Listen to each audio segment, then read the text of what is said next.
In today's video, I'm going to teach you how to create a free business email address for your business using Cloudflare and Gmail.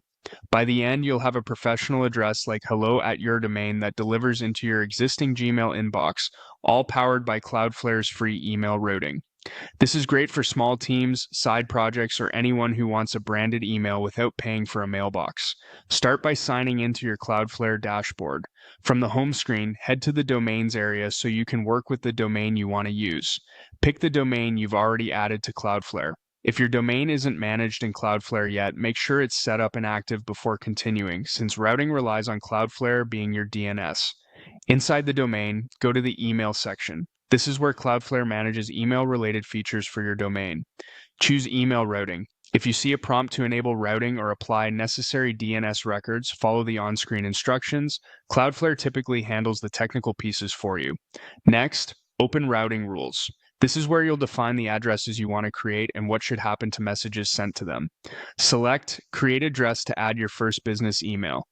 Create a custom address by entering the part that appears before the @share sign, like info, support, or your name. Keep it short, memorable, and relevant to how you plan to use it.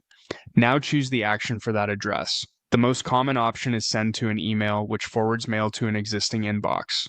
Pick this to deliver messages to your Gmail account. If you're a developer, you can alternatively send to a worker to process mail programmatically, or choose drop to silently discard unwanted messages, which is handy for blocking aliases.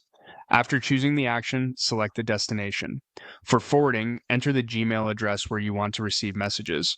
Double check for typos because this determines exactly where your mail will land. Finally, click Save. Cloudflare will create the rule and if needed, confirm your destination address via a verification email.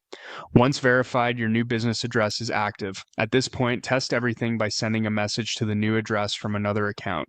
If it doesn't appear in your Gmail inbox, check spam and promotions. Remember, you're forwarding to Gmail, so replies will come from your Gmail address unless you configure Gmail's send mail as later. That's optional, but it helps keep your branding consistent. And that's it. Your free professional email is ready to use.